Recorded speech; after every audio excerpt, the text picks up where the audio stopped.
Bismillahirrahmanirrahim, au nom d'Allah le tout miséricordieux, le très miséricordieux. Bienvenue à tous, aujourd'hui on va explorer ensemble un plan, une stratégie infaillible pour être sûr de ne pas passer à côté de la nuit la plus précieuse de toute l'année, Laylatul Qadr, la nuit du destin. Tout commence avec ce verset. Juste cette phrase du Coran contient une promesse absolument immense. Elle nous parle d'une seule et unique nuit dont la valeur dépasse des décennies entières d'adoration. Allez, on rentre dans le vif du sujet. D'abord, qu'est-ce que ça veut dire concrètement meilleur que 1000 mois? Qu'est-ce que ça implique pour nous? 1000 mois, si on fait le petit calcul, ça nous amène à plus de 83 ans. Pensez-y une seconde. C'est toute une vie humaine consacrée à l'adoration. Et c'est là que ça devient fascinant. C'est l'effet multiplicateur. Le moindre acte d'adoration, la moindre prière, la moindre invocation faite durant cette nuit est récompensée comme si on l'avait faite sans arrêt pendant plus de 83 ans. C'est une occasion en or de transformer son bilan spirituel en l'espace de quelques heures. Et attention, cette parole du prophète, paix et bénédiction sur lui, est très forte. Elle nous dit que celui qui est privé du bien de cette nuit, celui qui la manque, il a vraiment tout perdu. C'est une perte incommensurable. Bon, mais alors une question se pose.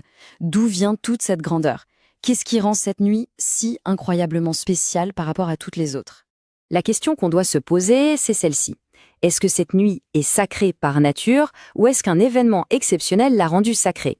Eh bien la réponse, elle est simple et lumineuse. C'est le Coran.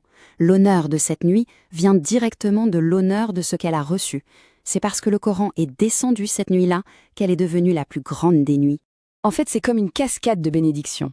Le Coran descend, et il rend cette nuit exceptionnelle, parce que cette nuit se trouve dans les 10 derniers jours. Ces 10 jours deviennent les meilleurs de l'année. Et comme ces 10 jours sont dans le mois de Ramadan, eh bien le mois entier devient le plus sacré. Tout part de la révélation du Coran. Très bien. Maintenant qu'on a compris le pourquoi, passons à la pratique, au comment. Comment s'assurer à coup sûr de ne pas la rater? Alors, il y a cette idée très répandue que c'est forcément la 27e nuit.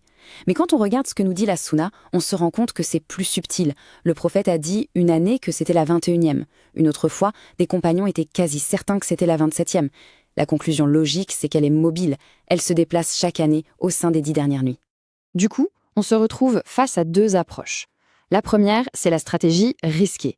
Le pari. On mise tout sur une seule nuit, la 27e par exemple. Si c'est la bonne, tant mieux. Mais si on se trompe, on a tout manqué. La deuxième, c'est la garantie. C'est la sécurité absolue. On s'investit à fond pendant les 10 nuits, et là, c'est mathématique, on est sûr à 100% de la trouver. Et le meilleur modèle à suivre, c'est celui du prophète, paix et bénédiction sur lui. Quand ces 10 nuits arrivaient, il changeait complètement de rythme. Il réveillait toute sa famille pour prier avec lui. Il passait ses nuits en adoration. Et les textes disent qu'il serrait sa ceinture, une image très forte pour dire qu'il se mettait en mode effort maximal. Voilà le plan d'action. D'accord, on fait tous ces efforts, mais pour quelle récompense au final? C'est quoi le gain ultime dans toute cette histoire? Ce qui est absolument magnifique, c'est qu'Allah nous offre 3 grandes voies qui mènent toutes à la même récompense incroyable. Jeûner pendant le Ramadan, prier pendant ces nuits et prier spécifiquement pendant Laylat al-Qadr. Chacun de ces actes, s'il est bien fait, mène à un pardon complet des péchés passés. Mais attention, il y a toujours ces deux conditions clés, imanan et ihtisaban. Imanan, ça veut dire le faire avec une foi profonde et une conviction totale.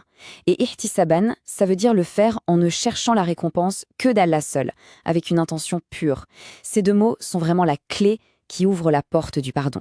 Il y a cette sagesse qui nous dit que les opportunités, une fois qu'elles sont passées, eh bien, elles ne reviennent pas. C'est exactement ça avec ces nuits. C'est une fenêtre qui s'ouvre et qui se referme très vite.